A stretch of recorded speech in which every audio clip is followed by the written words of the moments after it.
యాదాద్రి భువనగిరి జిల్లా నారాయణపురం మండలం కేంద్రంలో సిఐటియు ఆధ్వర్యంలో సిపిఎం సిపిఐ భారీ ర్యాలీ నిర్వహించారు. రాష్ట్ర హక్కుల పోరాట వ్యవస్థాపక అధ్యక్షులు చిరివేలు అంజయ్య అధ్యక్షతన వహించారు. సిపిఎం జిల్లా ఉపాధ్యక్షులు నర్సిరెడ్డి మాట్లాడుతూ కేంద్ర ప్రభుత్వం కాంట్రాక్ట్ బేసిక్ లో ఉన్న ఉద్యోగస్తులను ఫార్మాట్ చేయాలని, నిరుద్యోగులకు ఉద్యోగాలు ఇస్తానని అనడమే తప్ప నిరుద్యోగుల కల నెరవేరలేదని, అంగన్వాడీ టీచర్ల వేతనాలు పెంచాలని డిమాండ్ చేశారు. ఈ కార్యక్రమంలో మాజీ సర్పంచ్ శ్రీనివాసచారి, సిపిఐఎం మండల కార్యదర్శి దొడ్డి యాదిరెడ్డి, పోతగని పెద్దలు కొమ్ము మల్లేష్, గాజుల అంజయ్య, సిపిఐ నాయకులు బచ్చనగోని గాలయ్య, దుబ్బాక భాస్కర్, గ్రామ కార్యదర్శి పల్లె మల్లారెడ్డి, వీరమల్ల యాదయ్య పాల్గొన్నారు.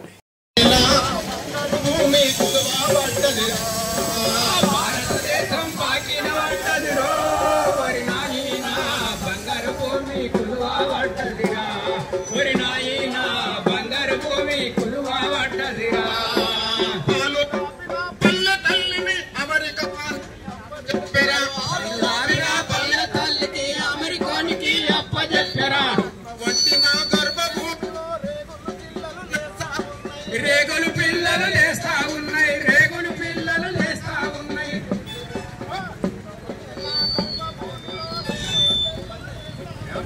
రేగులు పిల్లలు లేస్తా ఉన్నాయి, రేగులు పిల్లలు లేస్తా ఉన్నాయి. వద్దు మాటలను వద్దంటూ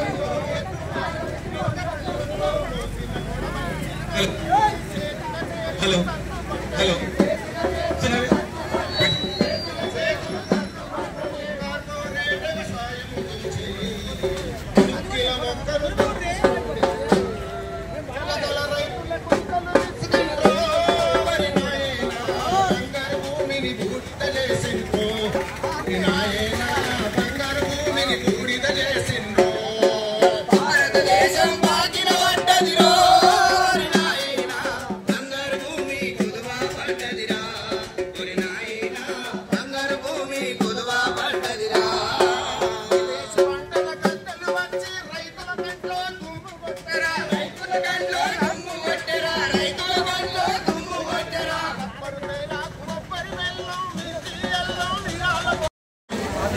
మనం బ్రిటిష్ కాలంలో తెచ్చుకున్న 1926లో తెచ్చుకున్న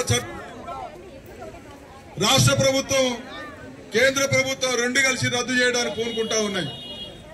మనకు 44 కార్మిక చట్టాలుంటే ఆ 44 కార్మిక చట్టాలను రద్దు చేసి 4 కార్మిక చట్టాలుగా ఇవాళ రూపొందించడం జరుగుతూ ఉంది. ఆ 4 కార్మిక సంఘాలు కనుక అమలైతే మనం కనీసము కార్మికుడు అని చెప్పుకోవడానికి కూడా వీలుండని పరిస్థితి ఏర్పడతా ఉంది. కార్మికుడు అందరూ బానిసలనే వాళ్ళు, ఎట్టి చేసే వాళ్ళు కాదు. మనం బానిసలకు పనిచేయాల్సిన అవసరం ఉన్నది. ఇప్పుడే కొన్ని ఫ్యాక్టరీలలో, కొన్ని కంపెనీలలో రోజుకు 12 గంటలు పనిచేయిస్తా ఉన్నారు. మరి ఈ చట్టం కనుక అమలైతే ఆ కంపెనీ కార్మికులు కాదు, గ్రామ పంచాయతీ, గ్రామ సేవకులు, మధ్యాహ్న భోజనం, ఆశ, అంగన్వాడీ, ఇంకా అనేక ట్రాన్స్పోర్ట్ రంగంలో పనిచేసే వాళ్ళు, బ్యాంకింగ్ లో పనిచేసే వాళ్ళు, ఎండిఓ ఎంఆర్ఓ ఆఫీసులో పనిచేసే వాళ్ళు, వీళ్ళందరూ కూడా రోజుకు 10 గంటల పని చేయాల్సిన అవసరం ఉన్నది. మరి మన రాష్ట్రానికి సంబంధించిన మన ముఖ్యమంత్రి గారు అనేక మాటలు చెప్పడం జరిగింది. గత పాలనకు భిన్నంగా ఉండాలి, గత పాలన నియంతృత్వంగా ఉంది, ఈ నియంత్రిత పాలన కార్మికులకు అనేక హక్కులు నేను పెడతానని చెప్పడం జరిగింది, హామీలు ఇవ్వడం జరిగింది. కానీ ఆయన ఇచ్చిన హామీల సంగతి పక్కన పెడితే మొన్ననే రాష్ట్ర ప్రభుత్వం కేబినెట్ మంత్రులంతా కూర్చొని 242 జీవోలు తెచ్చారు.